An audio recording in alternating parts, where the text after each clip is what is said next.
മാവൂരിലും വിമതശല്യത്തിൽ പൊറുതിമുട്ടി UDF. 2 വാർഡുകളിൽ UDF സ്ഥാനാർത്ഥികൾക്കെതിരെ league വിമതർ പത്രിക നൽകിയിട്ടുണ്ട്.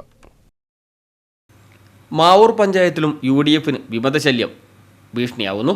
വനിതാ ലീഗ് ജില്ലാ കമ്മിറ്റി അംഗവും കേരള സ്വതന്ത്ര കർഷക സംഘം പഞ്ചായത്ത് പ്രസിഡന്റുമായ ഖദീജ കരീമും മുസ്ലിം ലീഗ് പഞ്ചായത്ത് കൗൺസിലർ NC മുഹമ്മദുമാണ് നാമനിർദ്ദേശ പത്രിക സമർപ്പിച്ചത്.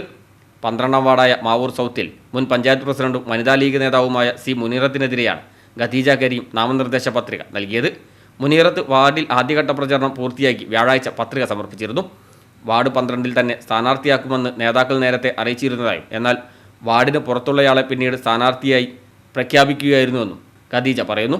ഖദീജ കരീം മുൻ തെരഞ്ഞെടുപ്പിൽ ജില്ലാ പഞ്ചായത്ത് ചാത്തമംഗലം ഡിവിഷനിലും അതിനു മുമ്പ് വാർഡ് 12-ലും മുസ്ലിം ലീഗ് സ്ഥാനാർത്ഥിയായി മത്സരിച്ചിരുന്നു. പത്രിക നൽകിയ ശേഷം ഇവർ ബുധനാഴ്ച തന്നെ വാർഡിലെ വീടുകളിൽ വോട്ടഭ്യർത്ഥിച്ച് പ്രചരണം തുടങ്ങുകയും ചെയ്തു. ധാരണ പ്രകാരം UDFന്റെ ഭാഗമായ കേരള പ്രവാസി അസോസിയേഷൻ നൽകിയ 9ാം വാർഡായ അടുവാടാണ് മുസ്ലിം ലീഗ് പ്രവർത്തകൻ NC മുഹമ്മദ് പത്രിക നൽകിയത്. കഴിഞ്ഞ പഞ്ചായത്ത് തെരഞ്ഞെടുപ്പിൽ UDFന്റെ ശക്തി കേന്ദ്രമായ കൽപ്പള്ളിയിൽ LDF സ്വതന്ത്രനായി മത്സരിച്ച് വിജയിച്ച ഉണ്ണികൃഷ്ണനാണ് ഇവിടെ UDF പിന്തുണയുള്ള KPA സ്ഥാനാർത്ഥി. News bureau, Mavoor.